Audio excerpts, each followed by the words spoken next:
آگے چلنے سے پہلے ایک تھوڑی رب کا مطلب سمجھ لیں. رب کہتے کس کو ہیں؟ رب یہ جو ہم کہتے ہیں اے میرے رب، یا رب، اے ہمارے رب، اے ہمارے پروردگار، یہ لفظ بولتے ہیں نا رب کا، تو پہلے سمجھ لیں رب کہتے کس کو ہیں. بہت سارے اس کے مطلب اور اس کے مفہوم مفسرین نے لکھے ہیں. میں صرف ایک معنی آپ کو بتاتا ہوں. رب کا معنی ہوتا ہے تربیت کرنے والا. رب کا معنی کیا ہوتا ہے؟ اونچی آواز سے، تربیت کرنے والا. رب کا معنی کیا ہوتا ہے؟ تربیت کرنے والا. ماں اپنی اولاد کی تربیت کرتی ہے، والد اپنی اولاد کی تربیت کرتا ہے، استاذ اپنے شاگردوں کی تربیت کرتا ہے. یہ تو ایک خاص مخلوق ہوتی ہے. اولاد اپنے والدین کی، استاد اپنے شاگردوں کی، بڑا اپنے سے چھوٹے کی. لیکن وہ جو رب ہے نا تربیت کرنے والا، اس کی ربوبیت کا عنوان ہے رب السماوات والارض وما بینہما. کسی ایک انسان یا کسی ایک فرد کی تربیت نہیں کرتا، وہ آسمان و زمین کے درمیان جتنی مخلوقات ہیں ہر ایک کی تربیت کرتا ہے. اچھا، تربیت کے اندر دو چیزیں ہوتی ہیں. ایک چیز ہے جس کی تربیت کی جا رہی ہے، اس کو وہ چیز دینا جو اس کے لیے نافع ہو. نفع والی چیزوں کو دینا اور نقصان والی چیزوں سے بچانا. تربیت کے اندر یہی دو جز ہوتے ہیں.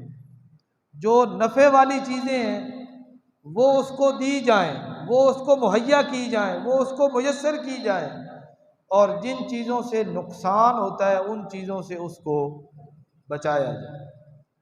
اولاد کے لیے ادب، اخلاق، اچھی صحت، اچھا کردار، اچھی سیرت، یہ اس کے لیے کیا ہے؟ علم، عمل، یہ اس کے لیے نفع والی چیزیں ہیں.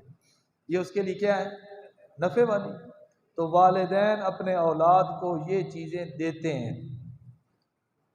ان کے اخلاق اچھے ہوں، ان کی گفتگو اچھی ہو، ان کی سیرت اچھی ہو، ان کے پاس علم ہو، ان کے پاس صحت ہو، یہ چیز اس کو کیا کرتے ہیں؟ میسر کرتے ہیں. اور تربیت کا دوسرا جزو ہے نقصان والی چیزوں سے بچانا. نقصان والی چیزوں سے بچانا. والدین اپنی اولاد پہ نظر رکھتے ہیں، غلط محفل، غلط صحبت اس کو نقصان دے گی، اس سے بچاتے ہیں. غلط عادت، یہ اس کے لیے نقصان ہے دنیا اور آخرت کا، ان چیزوں سے وہ اپنی اولادوں کو کیا کرتے ہیں؟ بچاتے ہیں. تو رب کا معنی تربیت کرنے والا. جس طرح والدین اپنی اولاد کی تربیت میں دو چیزوں کا خیال رکھتے ہیں، نفع والی چیزیں مہیا کرنا، نفع پہنچانا اور نقصان سے بچانا، اسی طرح رب السماوات، جس کو ہم رب العالمین کہتے ہیں، جو ہمارا رب ہے، وہ بھی ہماری تربیت کرتا ہے. اور اس کے بارے میں بھی ہمارا عقیدہ یہ ہے کہ نفع بھی اسی کی طرف سے اور نقصان بھی اسی کی طرف سے.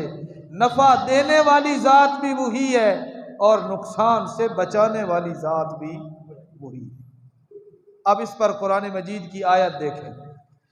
یہ میرے سامنے 11واں پارہ، سورت کا نام سورہ یونس.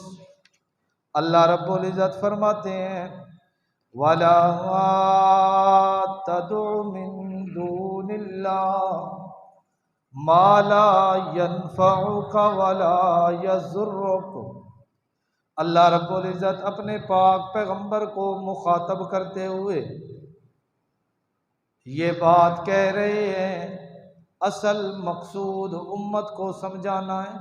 اللہ فرماتے ہیں لا تدعو من دون اللہ، اللہ کے علاوہ مت پکار، ما ان کو، لا ینفعک جو تجھے نفع نہیں دے سکتے، ولا یضرک، اور نہ تمہیں نقصان پہنچا سکتے ہیں، ایک معنی۔ دوسرا معنی لا ینفعک ولا یضرک، جو تجھے نفع دینے پہ قادر نہیں اور تجھے نقصان سے بچانے پر قادر نہیں ہے۔ فَإِن فَعَلْتَ، اگر آپ نے ایسا کیا، فَإِنَّكَ إِذًا مِّنَ الظَّالِمِينَ،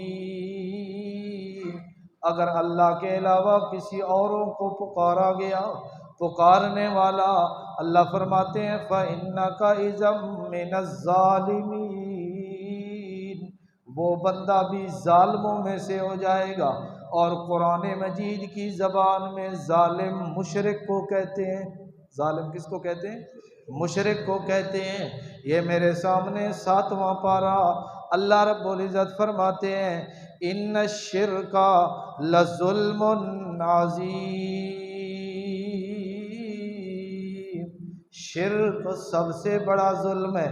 سورہ لقمان، حضرت لقمان اپنے بیٹے کو نصیحت کرتے ہوئے کہتے ہیں یا بنی لا تشرک باللہ ان الشرک لظلم عظیم، سب سے بڑا ظلم شرک ہے۔ اللہ فرماتے ہیں جو اللہ کو چھوڑ کے اوروں کو پکارتا ہے، اوروں کی پکار کرتا ہے، وہ اسے نفع بھی نہیں دے سکتے، وہ اسے نقصان سے بھی نہیں بچا سکتے۔ جو بندہ ایسا کام کرتا ہے فَإِنَّكَ إِذًا مِّنَ الظَّالِمِينَ، گویا کہ وہ بندہ اپنا شمار مشرکوں کے اندر کر لے۔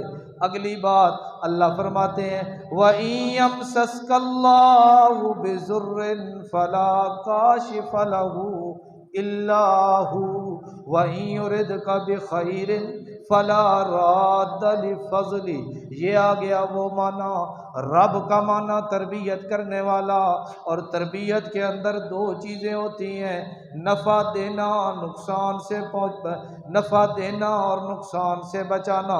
اللہ فرماتے ہیں یہ میری شان ہے۔ وَإِن يَمْسَسْكَ اللَّهُ بِضُرٍّ، اور اگر اللہ تجھے پہنچا دے کوئی تکلیف، فَلَا كَاشِفَ لَهُ إِلَّا هُوَ، اس تکلیف اور اس مشکل کو حل کرنے والا سوائے اللہ کے اور کوئی نہیں ہے۔ وَإِن يُرِدْكَ بِخَيْرٍ، اور اگر اللہ ارادہ کر لے تیرے ساتھ اچھائی کا، فَلَا رَادَّ لِفَضْلِهِ، پھر اللہ جو اپنا فضل تجھے دینے والا ہے، اس آتے ہوئے فضل اور رحمت کو کوئی لوٹانے والا نہیں ہے۔ مطلب نفع دینے والا بھی اللہ اور نقصان سے بچانے والا بھی اللہ۔ تو جب یہ دونوں کام کرنے والا اللہ، تو رب العالمین ہمارا رب بھی اللہ۔ یہ اللہ رب العزت نے وعدہ لیا تھا عالم ارواح کے اندر، الستو بربکم، کیا میں نہیں ہوں تمہارا رب؟ اب معنی رب کا کریں گے، کیا میں نہیں ہوں جس کے ہاتھ کے اندر نفع اور نقصان ہے؟ تو سب نے جواب میں کیا کہا تھا؟ بلا، کیوں نہیں یا اللہ، نفع نقصان کس کے ہاتھ میں ہے؟ اللہ کے ہاتھ کے اندر۔ تو جب نفع دینے والا اللہ، نقصان سے بچانے والا اللہ، مشکلوں کو حل کرنے والا اللہ، تو پھر مشکل کشا کے نعرے بھی کس کے نام کے لگانے ہیں؟ اللہ رب العزت کے۔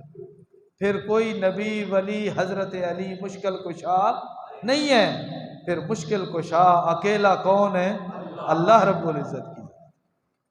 ہاں، یہ کوئی عام جملہ نہیں ہے، یہ کوئی ہلکا جملہ نہیں ہے، علی مشکل کشا اور فلاں مشکل کشا، یہ کوئی ہلکا جملہ نہیں ہے، یہ اللہ کے ساتھ کیے گئے اس وعدے کو توڑنے والا جملہ ہے جو عالم ارواح میں ہم نے اللہ سے کیا تھا۔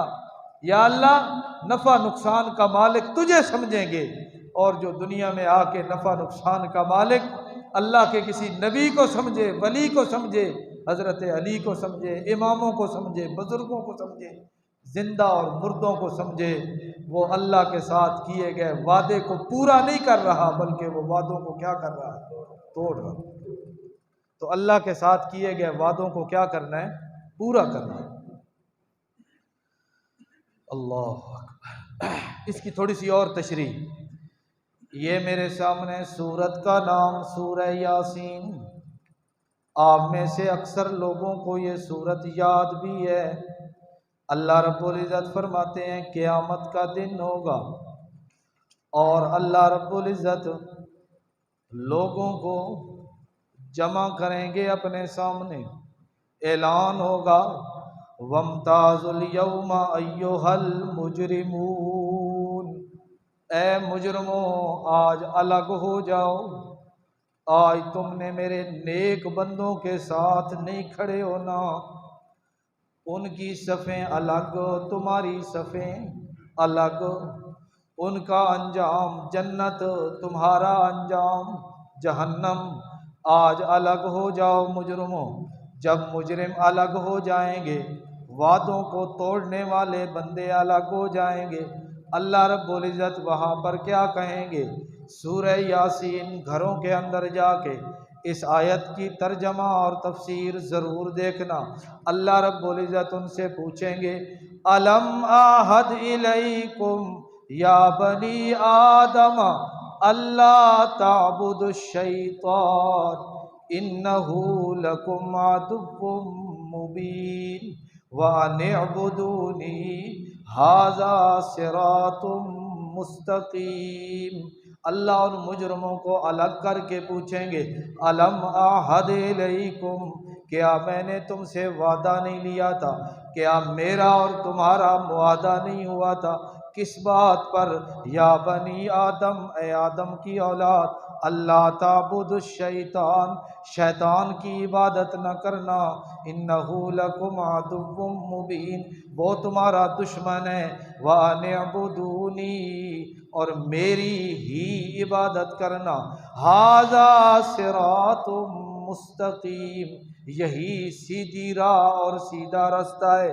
اللہ کی عبادت کرنا سیدھا راہ اور شیطان کی عبادت کرنا یہ گویا کہ اللہ کے وعدوں کو وہ بندہ توڑنے لگا ہے۔